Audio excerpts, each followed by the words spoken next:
I understand the providential set of circumstances that would allow a little Black girl who grew up on a pig farm in southern Alabama to be standing here today.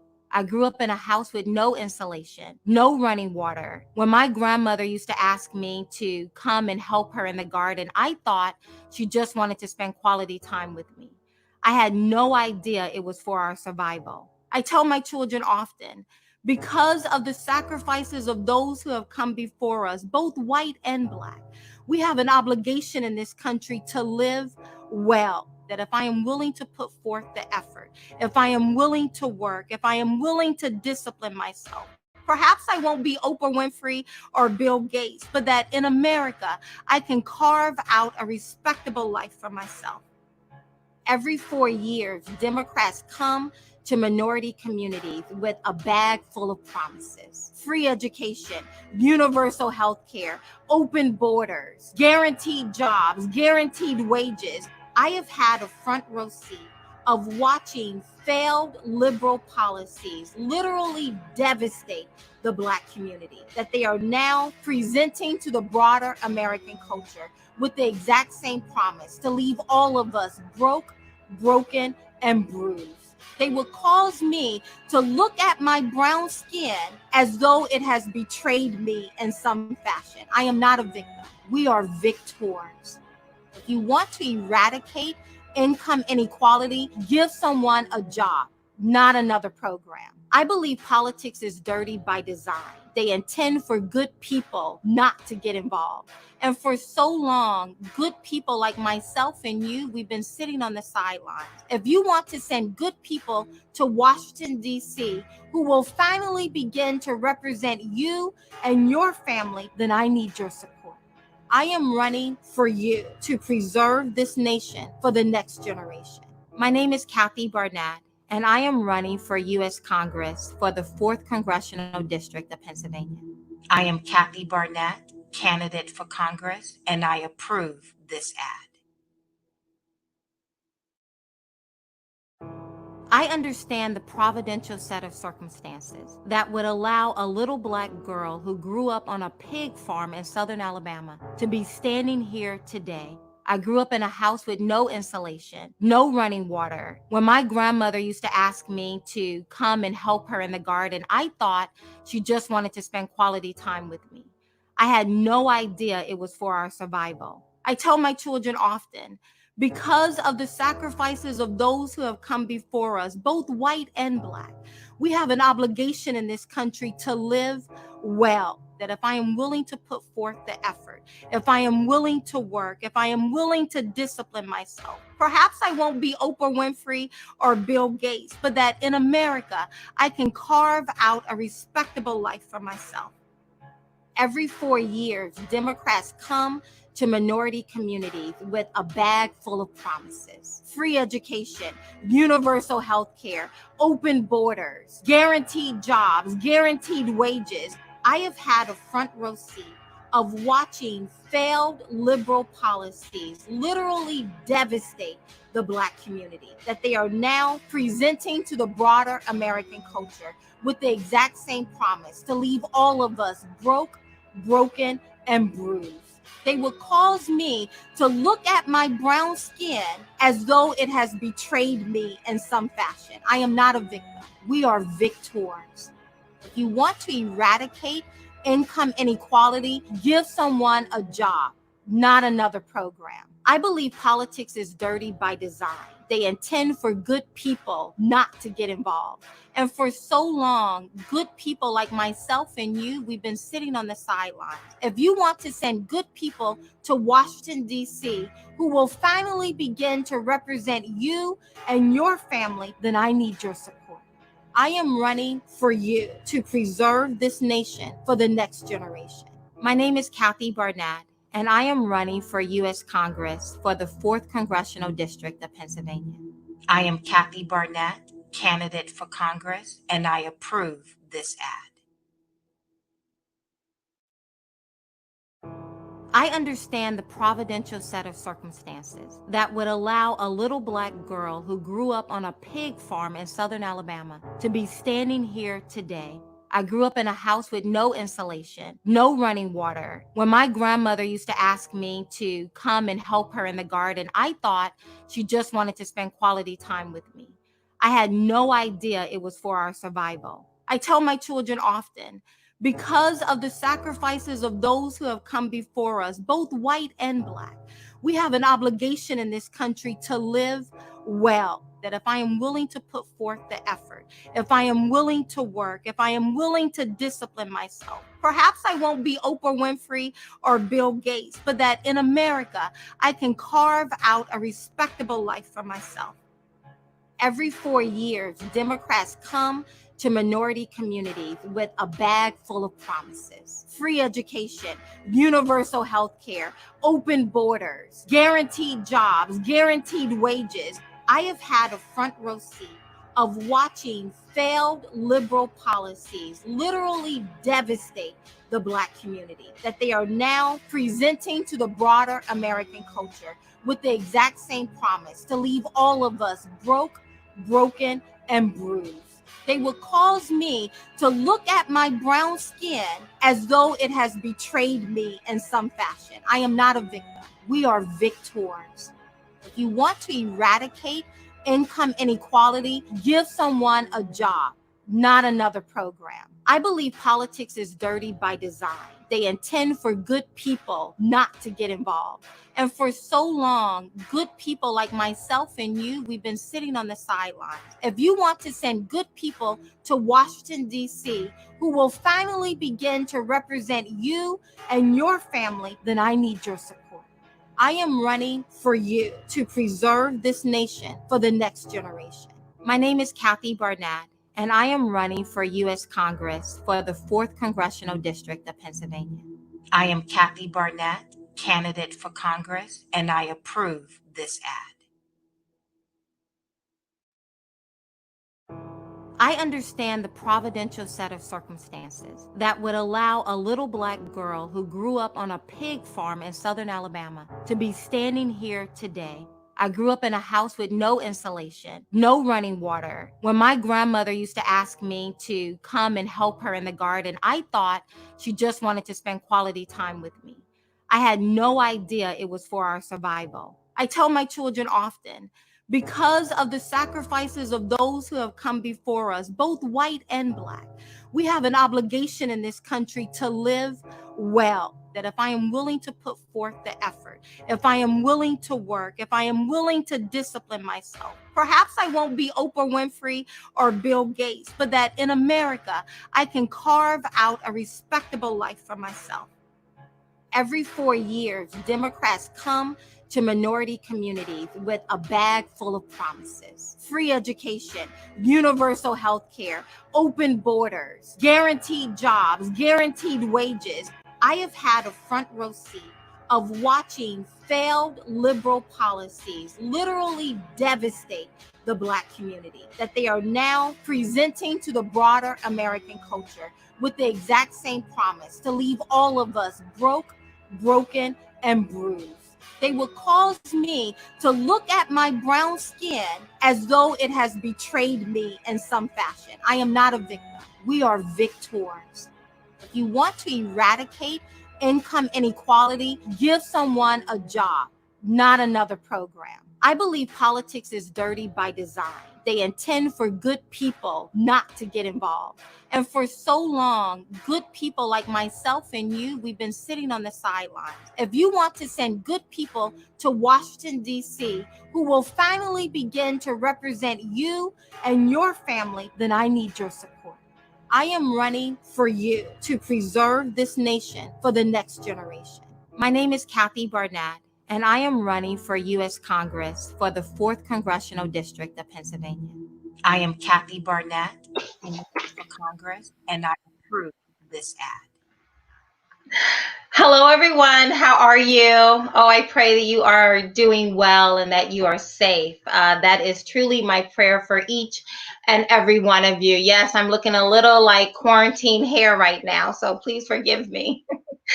Listen, my name is Kathy Barnette, and for the overwhelming majority of you, you know that I am your endorsed Republican candidate for the 4th Congressional District of Pennsylvania. This Tuesday is our primary, and we are so excited for such a milestone as this. My team and I, we have been working very hard because we believe, we often say each election is a very important election, but I am of the belief that this election come November 3rd is pivotal on us determining who we are as a nation. Throughout our history, there has been these crescendo moments, I call them, right?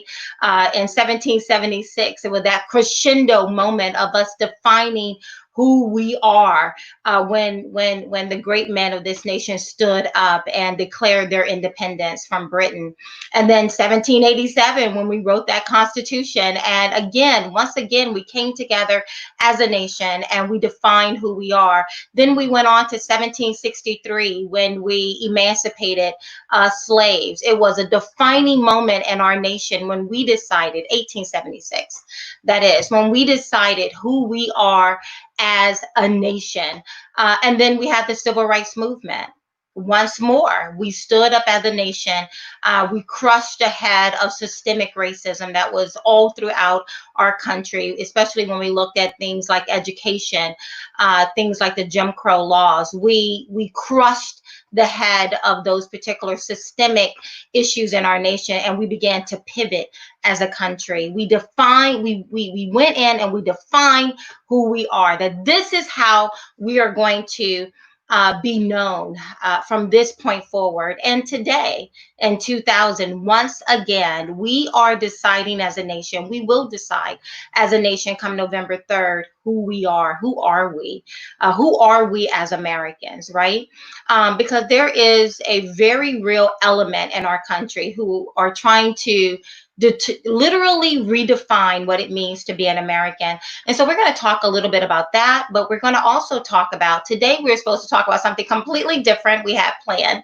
And now we're all living in the midst of these riots, of looting, of anarchy, chaos all around us. And so we're going to talk about that as well. As always, please share this live stream, share it on Facebook. We're now on Facebook, YouTube, Instagram, and Twitter as of today. So we are moving right along, and I'm so very excited for what it is that we are doing. We are intending to take our nation back.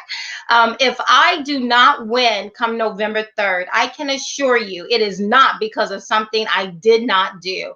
We're putting it all out there, and I hope you guys are ready for better leadership, especially here in the 4th District of Pennsylvania. I am your best chance at taking this county, this district back from the very progressive liberal bent that it has gone on. And I hope you guys recognize that, and that you will go to Kathy Barnette for Congress.com and contribute to help us be viable and get to the end of all of this. If you're not in my district, you need to remember that it was not just Pennsylvania. It was not just Madeline Dean, who's actually sat on the Judiciary Committee that impeached a duly elected president, but it was the House of Representatives. And if you want better leadership, now is that time. So listen, we're going to pivot, and we're going to talk about George Floyd. That name is on the tips of most of our tongue. And it is on the tips of most of our tongues for a very real and viable reason. What happened to George Floyd should never happen to anyone. Should never happen to anyone. It is indefensible what was done. What those 4 officers, and specifically Officer Chauvin, showed is a deliberate indifference, a recklessness, an arrogant and entitled behavior is what was displayed. And again, it's completely indefensible what happened to George Floyd. My heart goes out to his family. I cannot imagine. In fact, I couldn't fully listen to the entire video that went viral that I'm sure so many of you watched. It just, is sad, it's sickening to see the indifference, deliberate indifference that was displayed there on that particular day, and in broad daylight. It's just absolutely reprehensible. And in that moment, I felt an entire nation come to the aid of what so many of us in the Black community feel happens often enough. Some of us feel as though on every street corner there's a police officer there ready and waiting to shoot a Black man. I do not believe that that is the case, and we'll talk about that. But for others within the Black community, within the minority community, we do know that there are times when such deliberate indifference and recklessness when it comes to the value of certain people's lives do take place. And it was a wonderful show of a nation coming together and condemning something that we all found to be reprehensible. And so, to that regard, I'm so very proud of my nation, because I felt it. I felt so many of you coming alongside what we all saw was just not to be tolerated. I'm going to be looking at some of you guys' comments as well. Thank you, Angie. I feel your support. She says, we support you even though we can't vote for you. This is planned. Yeah. David, I'm with you. Dean got to go. I received a couple of messages on Facebook from people saying that it was very bold of us to switch up our show, because tonight we were supposed to be talking about unflattening our economy.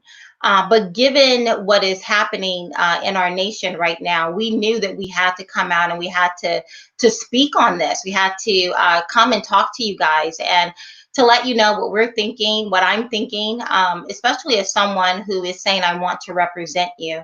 And in that regard, I had a lot of people saying, you're very brave. You're very brave to be talking about this. It's a very brave thing, a very bold thing for you to do, to come out and to have this conversation with everyone. But I don't know if it's bravery, if I would call it bravery or being bold. It is, I am asking you to put me into a position where I will be representing you and speaking on your behalf, speaking to power on your behalf. And way too often we have leaders who, on both sides of the aisle, who take polls, who do surveys to figure out which way the wind is blowing, and then they come forward. That's not the way our framers intended it, and that's not the best representation for us. I mean, I felt that way, right?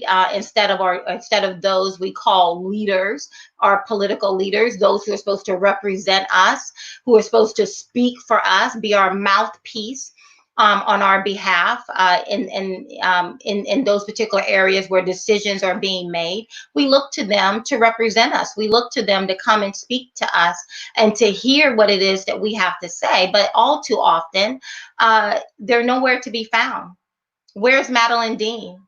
Has she made a statement? Has she come out? Has she spoken about what has happened as of last night here in our state, here in our district, in Upper Merion? Have we heard anything from Madeline Dean? Has she put out a statement? I haven't seen anything of her speaking out. Speaking out against the recklessness and the violence and the rioting and the looting. I haven't seen any of that. So this is not being bold, but this is actually what leadership looks like. Coming to the people, speaking to the people. I want to hear your comments. So please share them, and we will be talking through this. I have a team who will be putting up questions.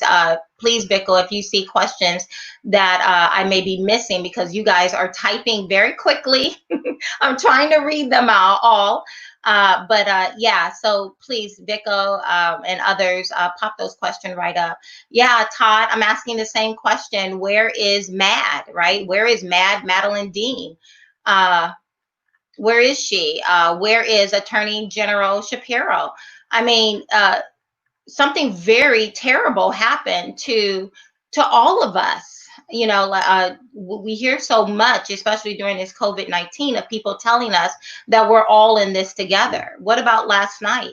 I mean, my home wasn't vandalized, my business wasn't vandalized, but it's my community. We're all in this together. And where are our leaders, our quote unquote leaders? I even hate using that word because they haven't really been acting that way. The same eerie silence we've been getting when it comes to people like Madeline Dean or Governor Wolf or Josh Shapiro and others talking about the high number of nursing home deaths here in Montgomery County for the state of Pennsylvania. It's roughly 70%. 70% of the deaths we've incurred in the state of Pennsylvania uh, related to COVID-19 has taken place in nursing homes. But here in Montgomery County, it's 88%. 88% of the COVID-19 deaths has taken place within nursing homes. And where are our leaders? Where is Madeline Dean? Why is no one talking about the recklessness of Dr. Levin and Governor Wolf, who would mandate that those facilities take in COVID-19 positive patients? It's like putting a fox in the hen house and expecting to walk in tomorrow and everything to be in its place. Instead, COVID-19 has gone through our nursing homes like a wildfire, like a California wildfire. It has brought such devastation to some of the most vulnerable people in our community. And what I'm thinking is that that same eerie silence that we've been getting from people like Madeline Dean and other leaders within our district, I'm hearing that same deafening silence even now. Why are these people holding these positions if they do not intend to speak to us, if they do not intend to represent what is in our best interest? Todd says, why won't the governor, mayor, and DA permit Philly Police Department to stop the rioting? Where is the National Guard? Where is that? Instead, Todd, what we saw from Governor Wolf, I wrote out a little bit of his statement. He said, where is it? Let me see.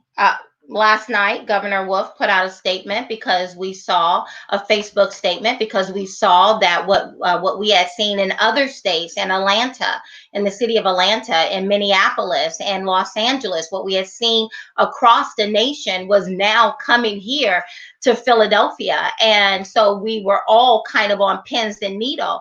And Governor Wolf put out a statement yesterday when he saw that, reminding Pennsylvanians to protest peacefully and to keep each other safe. He went on to say, and I quote, "Please stay safe. Remember, we all must look out for each other as we seek to make our Commonwealth more just and fair for everyone." My thought was, what? Is that your comment? I mean, because kind of like, again, comparing, right? Let's do compare and contrast here. What we saw with nursing homes, Governor Wolf and Dr. Levine mandated that nursing homes, long-term care facilities, take in COVID-19 positive patients. And again, that's like putting the fox in the hen house. We recognize as we look at places like Temple University Hospital, that one of the best things they did, a pivotal thing that they did, was to separate COVID-19 positive patients from others in the hospital. If you're in a hospital, generally you're more vulnerable. You're compromised in some setting, in some situations. So instead of bringing in COVID-19 positive patients into the environment where other vulnerable people are, Temple University separated those particular patients. If you came in and was tested positive, you immediately went into a completely different building apart from the general hospital setting.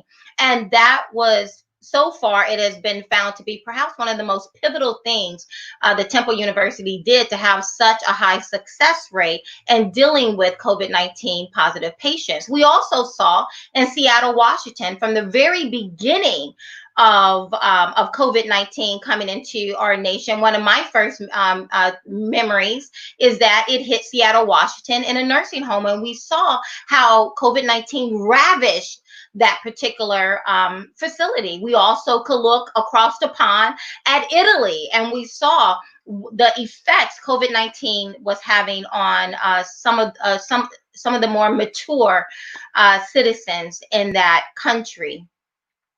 And then we look here. So we had a lot of information. We had enough information for people like Dr. Levine and Governor Wolf to know, and Madeline Dean to know, that one of the worst decisions we could make is putting COVID-19 positive patients into facilities like nursing homes and long-term care facilities, where the residents are more vulnerable, or some of the most vulnerable people in our nation. So we knew that, right? So there's no reason for us to now be shocked, as Governor Wolf and Dr. Levine appear to be. They appear to be shocked that COVID-19 had the exact effect that it had in Seattle, Washington, in Italy. We seem to be shocked about that.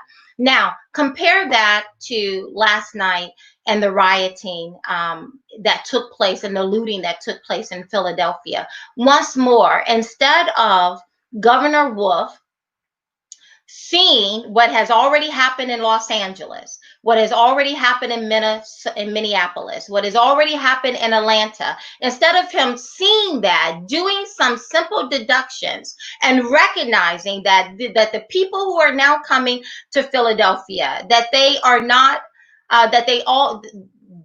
that they may have other motives in mind, and that those motives may prove to be destructive. Instead of him doing those simple logic deductions and logic and coming to that conclusion, he puts out again a statement encouraging us to remember to be safe and to, take care of one another, right? Those were his comments. It was not speaking to the police department to show force, to meet the aggression that came to us last night with force. It was, let's remember, smile, and let's play nice, and let's take care of one another, right?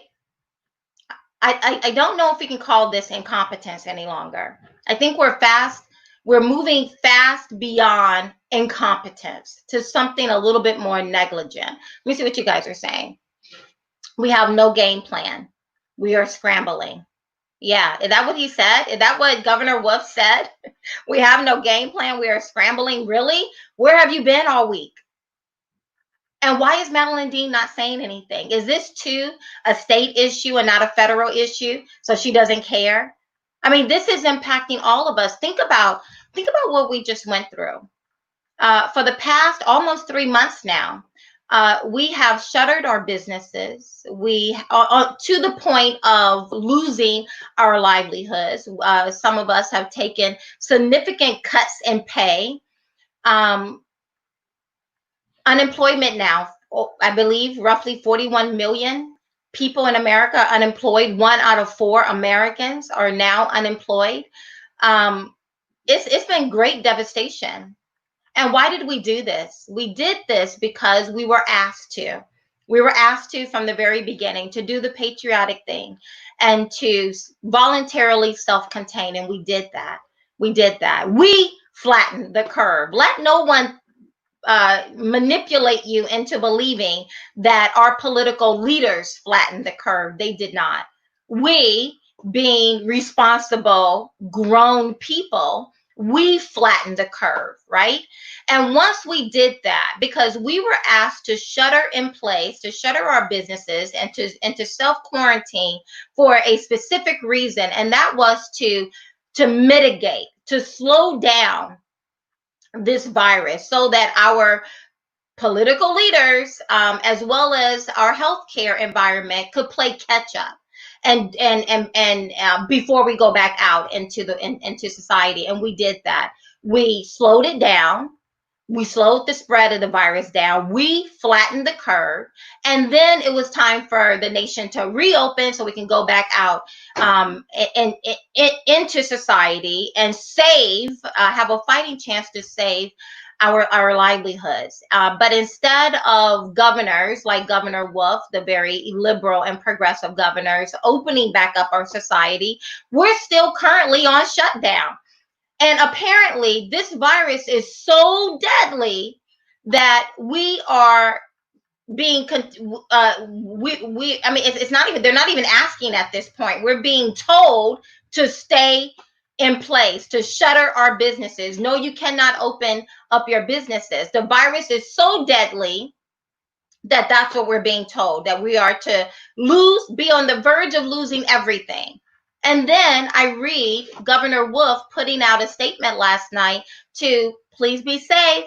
This virus is so deadly, but not deadly enough for him to discourage rioting.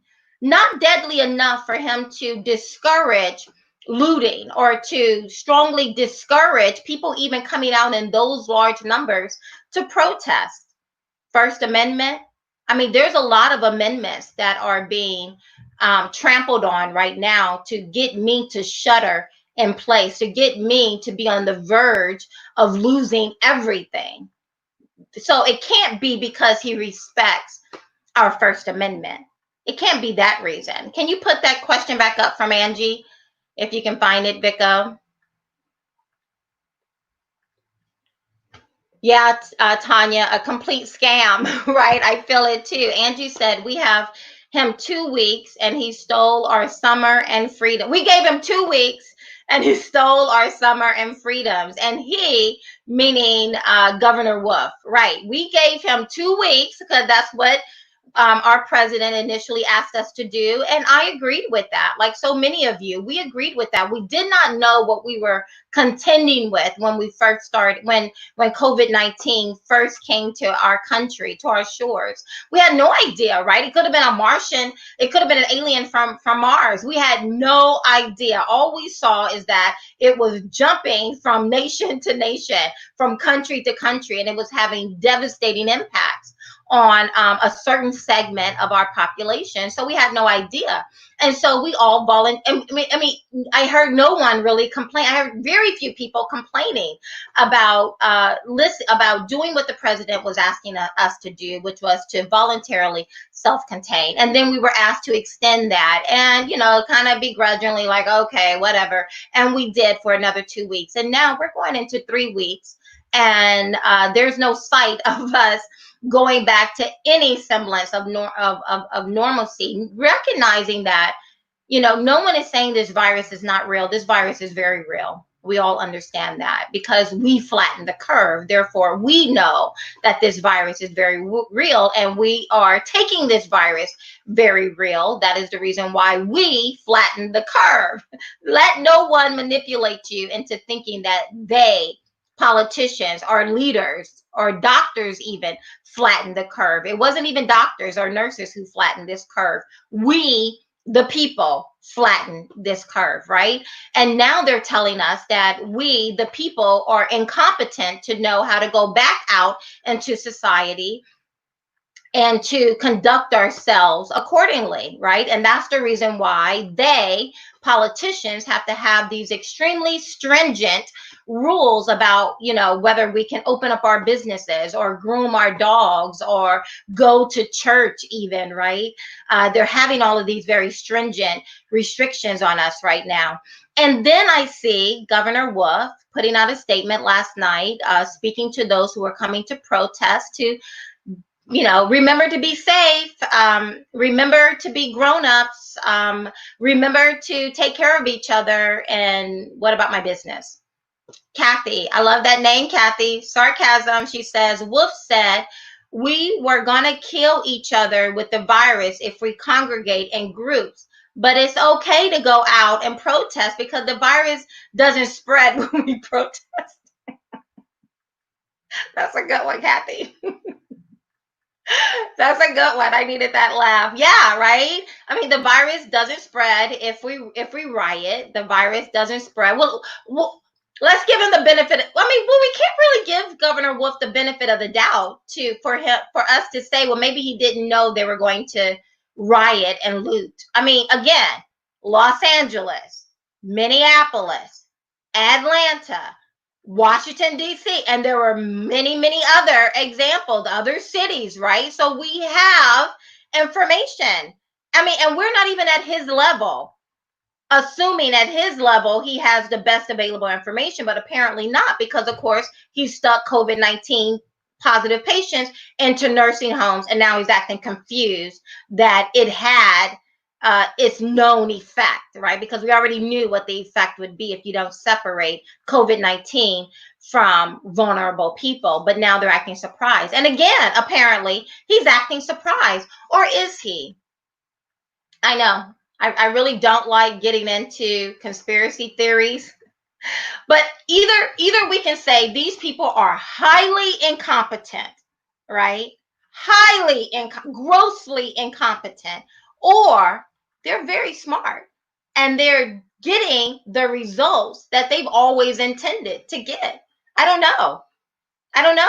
Why do you put COVID-19 positive patients into nursing homes if you don't expect older generation that may be considered a little burdensome to die?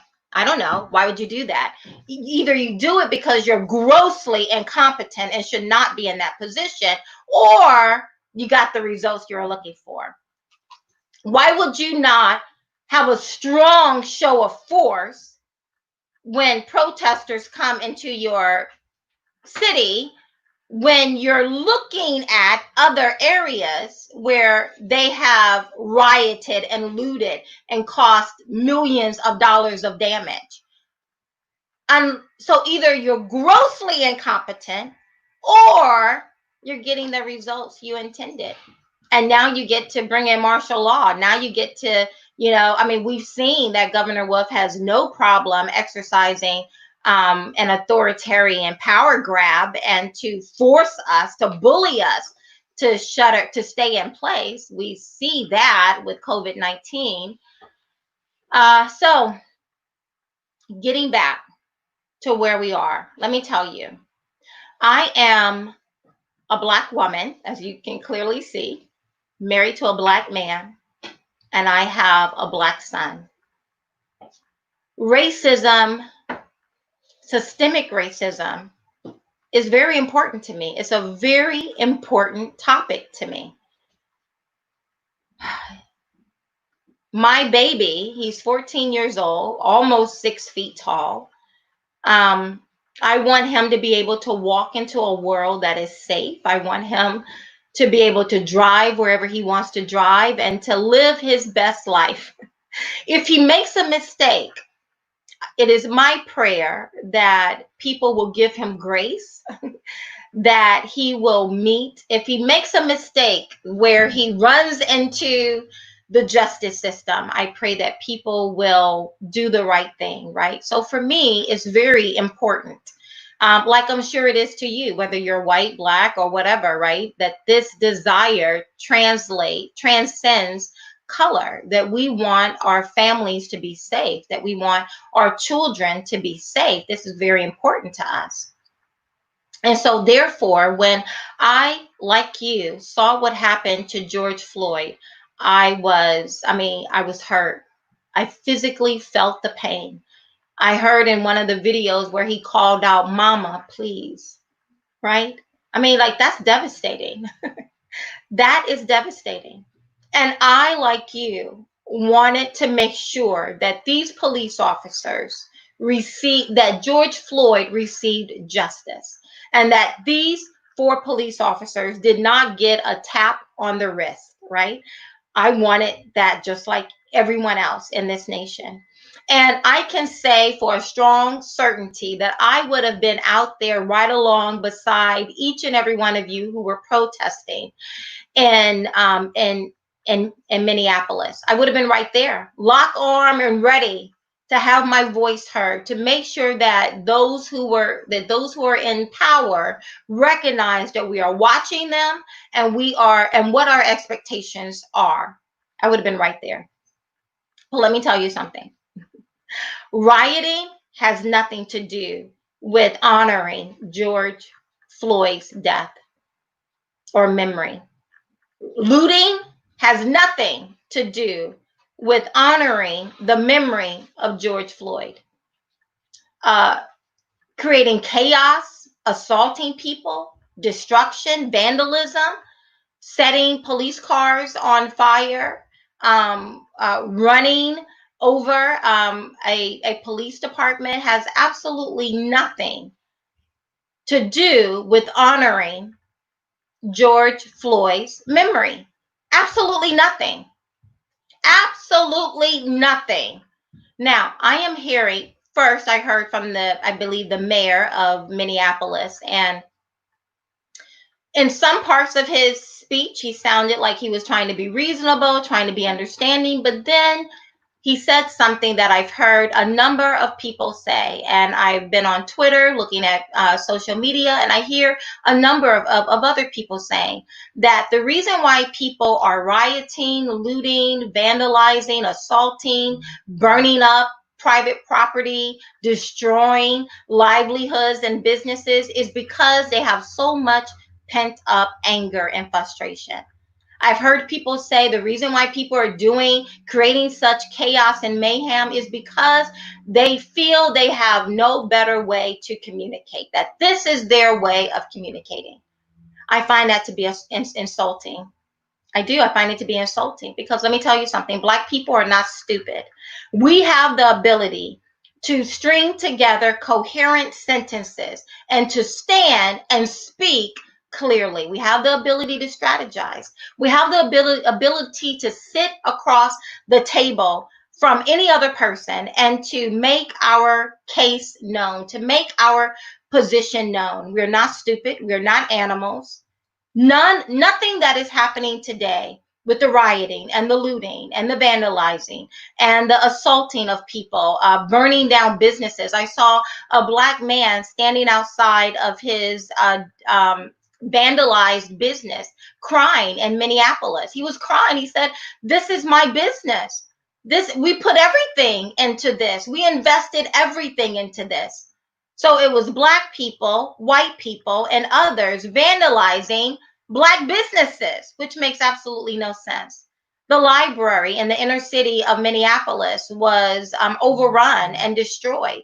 Why would people let's start off with the premise that it's Black people, right? Because of course, if you look on Fox News and any other channel, one would think that it's just Black people who are out there vandalizing and looting and the rest. Why would where does it make sense that in neighborhoods that are already statistically your children are struggling from lack of access of proper education, proper resources? Would you go in and loot and destroy your library, your own stores where you have to wake up, live, look at, walk, and breathe and raise your children up in? What sense does that make? It makes absolutely no sense. But one of the things I saw yesterday in downtown Philadelphia, right before the rioting took place and the looting took place, was a lot of what appeared to be well-to-do, middle-class, white liberal children, young people. I saw a lot of white young people masked up. I saw a couple of them with sticks in their hands, someone with a brick in their hand, and marching, and they weren't Black. I believe that this protest, that it honestly started as a protest, and for very good reasons, because what happened to George Floyd is indefensible.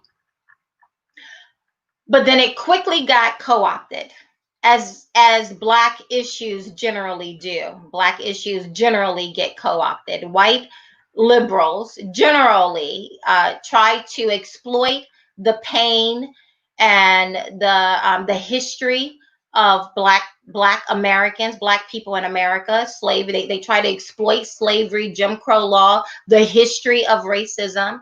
I have heard white people, white liberals, use the word racism and racist more than I have ever heard Black people use that word.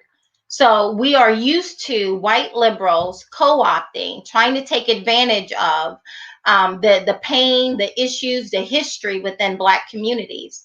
And it's unfortunate that whenever you're watching the news, as I have, like so many of you, it zooms in only on Black folks. So one would think it's only Black people out here rioting and looting and, acting like animals, like you can't even reason with these people. And come to find out, it's Antifa. It's Antifa and a lot of other white, liberal, young people who are out here. They're highly organized. Someone was telling me you show up at a place and they have bricks all nicely blocked off for you. It's devastating what we're experiencing. Let me see what you guys are saying. Todd says a compassionate wolf and Kenny let criminals out of jail so they wouldn't catch COVID. Now we've caught the outcome. Perhaps, Todd. Perhaps, right? Perhaps what we're dealing with now are the criminal element. Even in broad daylight, you saw criminals. I call it parasitic behavior. What we're seeing with the rioting and the looting and the vandalism and the destruction here in my district, it has absolutely nothing to do with racism. It has absolutely nothing to do with George Floyd's death. It has absolutely nothing to do with criminal with inequalities in the justice system. It is parasitic behavior. That's what it is. It's criminals doing criminal activities. That's exactly what it is. Kevin says, why didn't they do a shutdown back in 1968, 69 with the Hong Kong flu when it killed 100,000 people? I don't know. Good question. Angie says, can you please? I will try, Angie. Angie said, nah, you're not black. Biden said, nope. I know, right? Because leave it to a white liberal. You guys all heard about Joe Biden saying, I ain't black. Because again, white liberals know everything. They're extremely arrogant, up to the point of telling me what it means to be black.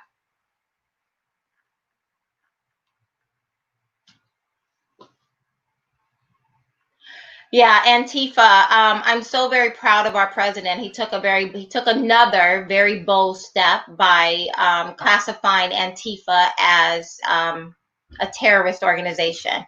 Very true. Very, very true. All of that is. Listen, let me tell you guys. So much of what is going on right now, I actually wrote about it. Thank you, Vico. You already saw it. Nothing to lose, everything to gain, being black and conservative in America. I wrote about this. It almost seems prophetic of where we are. And in this particular chapter, I'm going to read a little bit to you. I called it the culture of poverty is what I called it. Because what we're experiencing, when you look at politicians, and specifically on the left, it appears. I say here, many politicians treat poverty as if they're simply dealing with poor people who are just wannabe rich people looking for resources, skills, and job opportunities. And that's how many politicians treat poverty, is that is nothing more than simply poor people who want to be rich. So let's just come up with all kinds of highfalutin programs. Madeline Dean seems to be the queen at coming up with one quote unquote welfare program after another. Of course, they're not calling it another welfare program. They're calling it direct cash payments, but it's nothing more than welfare. But what we're really dealing with in this culture is poverty, is poor thinking, poor thoughts. And this is one of the things I wrote about. I want to just read it to you guys. This culture of poverty is resistant to money alone. Raising taxes to create yet another government subsidized program can't resolve the scarcity in traditional American values. Those values make up our culture, strengthen it, and bind us together as fellow brothers and sisters. Those traditions are the ideals for raising up the next generation of Americans. They contain ideas that elevate our thinking about who we are and what our country has to offer us and what we can offer it. Listen, there's a reason why many Black Americans feel disenfranchised in America. And I will never try to minimize the reasons why many of them feel that way. And yet, a lot of what we see is manipulation. It's the stoking of the flame of the tensions of the history of this nation. For example, many are saying today that what we're experiencing, what happened to George Floyd, is systemic racism in our justice system, specifically among police officers. They would have us to believe that there is a police officer like Officer Chauvin, who had his knee on George Floyd's neck, around every street corner, and that everywhere we go, there is a police officer waiting to shoot a Black man. I reject that. And I don't reject it because I feel like that's not true. I reject it because it statistically is not true. According to the 2018 FBI Uniform Criminal Report, 2,704 Black people were killed, homicides. Of the 2,704 Black people who were killed in 2018, 226 were shot by a police officer. So now that's 3%. So out of all the Black people who were shot in 2018, 3% were shot by a police officer, right? But now, wait, it continues. Out of the 226 who were shot by a police officer, only 18 were unarmed.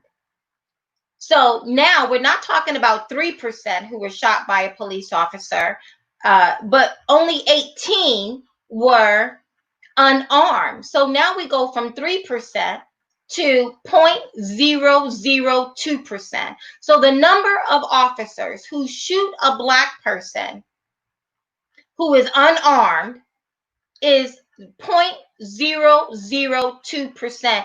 And that number does not take into account those who violently resisted arrest, right? It doesn't take into account those who may not have had a gun, but something else in their hand, right? So do injustices happen?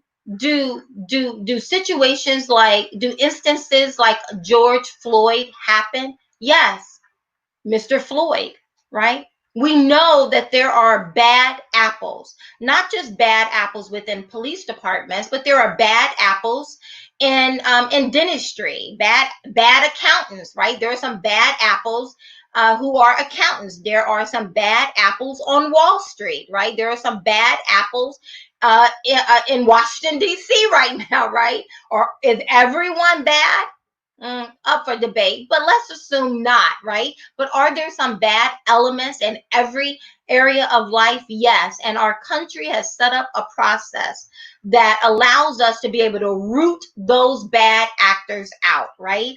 And when we feel as though our leaders are not listening to us, the First Amendment gives us the right to stand and have our grievances heard. And that is what initially started off. It was protest. And that's what we were doing. But what we find ourselves at right now is something much, it's aggressive in nature and it's downright deadly. Let me give you another example of how the history of Black people and the anger that many Black people feel is also being manipulated by those primarily on the left who use our history, as I said earlier, for their own benefit. This concept of white privilege. Think about white privilege. I'm sure you guys have heard of white privilege quite often because it's everywhere. Every time you turn around, a white person, primarily a liberal, is talking to a Black person about white privilege. What is white privilege?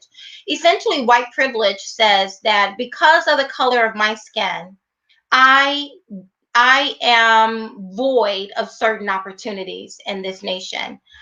Because of the color of my skin, or because of the color of your skin, if you're white, you have special privileges that my Black skin does not afford me. Now, imagine if I swallow that, if I adhere to that logic. Essentially, it says to me, I have to walk around looking at my brown skin as though it has betrayed me in some fashion. I can't get out of my Black skin, right? So everywhere I walk, right, whether it's in the banking system or in the education system, or in the political system, or in the court system, everywhere I go, if I've adopted white privilege as something that is real, as an ideology that is truly happening in our culture, then every time I walk into these settings, I'm walking in looking at my black skin as though it has betrayed me. I'm walking in already feeling inferior, right? Can you imagine that? And you see these white liberals who walk around saying, "Oh, I'm so sorry, I'm white and you're not. I have privilege." And you know they don't really believe that, because if they really believed it, then they would each cut us a check, right? Spread a little bit of their opportunities and their privileges onto the rest of us. But they don't really believe in white privilege. They say it because, one, it makes them feel superior, and at the same time I'm supposed to walk around feeling inferior. And I reject the concept of white privilege. Does privilege exist? Of course privilege exists, right? My own children are far more privileged than I was when I was growing up on a pig farm in southern Alabama. My babies have privilege. Are there privileges because of some of the color of someone's skin? I would say yes, perhaps there is. I wouldn't deny that. I wouldn't argue that point. But is that but in America, and many of you know my story. My story only takes place here in America.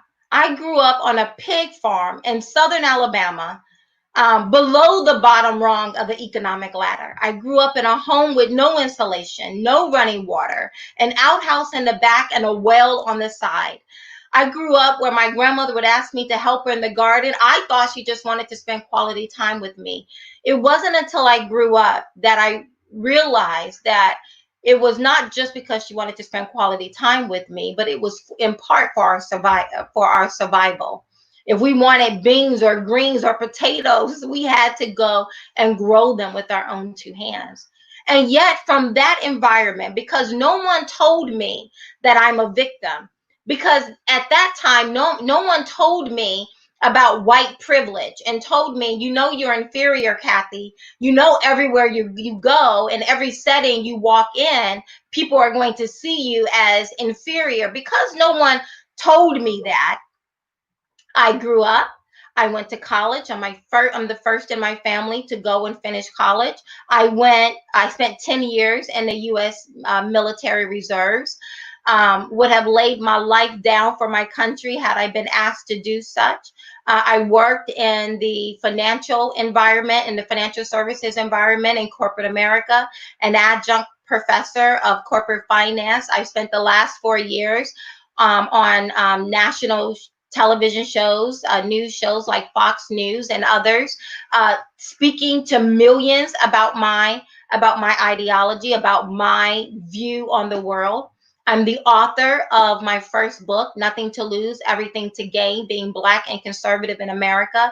And now I'm running for Congress in the 4th Congressional District of Pennsylvania. My story only takes place right here in America, and I love my country for it. But what we're contending with right now are people who are making themselves ungovernable. And when people make themselves ungovernable, we are all in danger. And that America that allowed a little black girl from a pig farm in southern Alabama to claw herself out of some pretty dark places, that goes away. That goes away from my children. My children won't have that same America. It'll be something very different. And it'll be something that will be in the hands of the few elites around us. We need to fight for something better. And that is what I'm offering you. I believe, something better than what we have currently representing us in Washington, D.C. I am here not because I want power so that I can control you. I am here so that I can be in a position where I can give you back control over your own life. It was never meant for these Ivy League graduates, these lawyers, these people who live in multi-million dollar homes to go to Washington, D.C., like Madeline Dean, and to not even represent us well anyway. That is what I'm offering you. And I would love for each and every one of you, I don't care if it's $10, $5, $2,800, or anywhere in between. I need you to make me viable. I mean, if you want better leadership, if you want people to represent you like never before, what did you say, Carrie? Wow, you are amazing. You are right. Only in America. Only in America. Only in America. Because I was in the military, I had the opportunity to travel to North Korea. Sorry, not North Korea, South Korea. I've had the opportunity to travel to so many parts of the world, and I would get off the plane when we got back to the United States, and I would literally kiss the ground. I was so thankful to be back in America. I recognize America is not perfect. But America is not perfect because you and I are not perfect. We are America. We are the arms, the legs, the feet, the head of America. We are. Yes, racism exists. Yes, racism exists. I'm a little black girl who grew up on a pig farm in Southern Alabama. I know what racism looks like. But now what? Now what? What do you do? Do you just stick your head in the sand? Or do you use the things that those who have come before us have worked and literally slaved for so that we can be able to have a better tomorrow? I stand on the shoulders of so many who have come before me. In my bloodline, there is slavery in my bloodline. And I think about those who came before me and I feel obligated to live well for them. Getting emotional. My country is personal to me. I love this country. I am grateful to God for this country. I am grateful for those men and women who literally slaved and held on, not for themselves, but for their children's children's children. They looked into the future and they saw me. They saw their children's children's children and they held on and they endured. Black people, they endured. They endured real racism, not to minimize what you may have endured. But our ancestors endured slavery. They endured Jim Crow law. I grew up in the South. I know what Jim Crow law looked like. It wasn't around when I came, but I could still see the lingering effects of it as I was growing up in that small little town. They endured so much. And now you and I have an obligation to live well. We have an obligation. America does not just belong to my white brothers and sisters. Our people, Black people, we built this nation right alongside everyone else. And we now have the right. This is our country. We do not walk with our hat in our hands, begging to be admitted into the American dream. I am the American dream. I am the American dream. My story only takes place here in America. Vico, put that back up again. Babe, let me see it.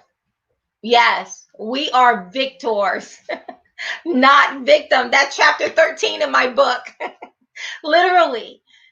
I could not have put it. Irma says, America is all we have. Yes, together we will build a strong country. Yes, Irma, if we begin to elect good people.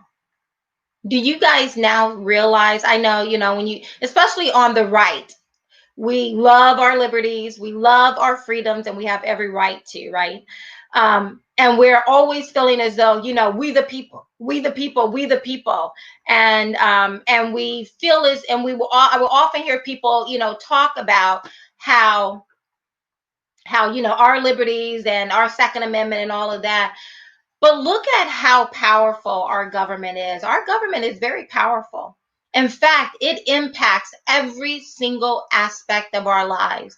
I am talking to patriots now who are about to lose everything, and they are staying at home, shuttered in. Who we vote for matters. Elections have consequences.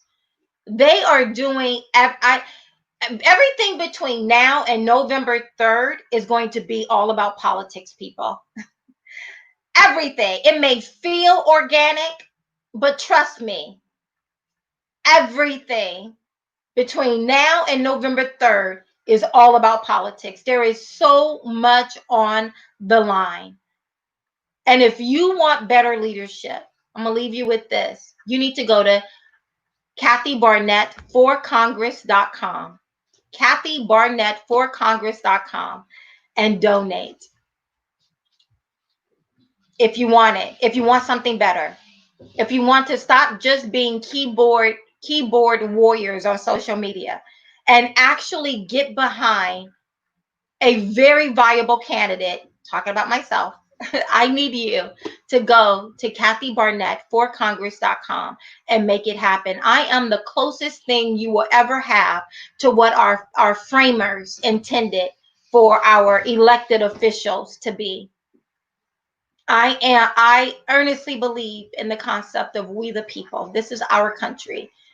This does not belong into the hands of these political elites. I know exactly what it feels like to stand in front of an empty refrigerator, wondering where the next meal was going to come from. I know what it feels like to rob Peter to pay Paul. I know what it feels like to sit in the dark because my mother, who was a single parent, could not pay the light bills that month. That month. And I also know what it feels like to work hard, to discipline yourself, to sacrifice, to save, to keep your nose clean, to build a family. And now I'm telling you, I know exactly what it feels like to want to fight for it. Second Amendment. Yes, I am a pro Second Amendment.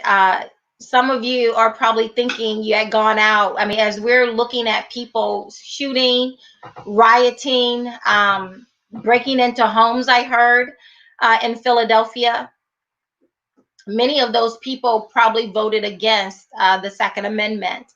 But when you're calling 911 and they're not showing up and you're left there to defend you and yours, the Second Amendment, I mean, as sad as it would be devastating to ever have to practice my Second Amendment in real time. But I'm very grateful to God that if I was called to defend my family, I would be able to do so.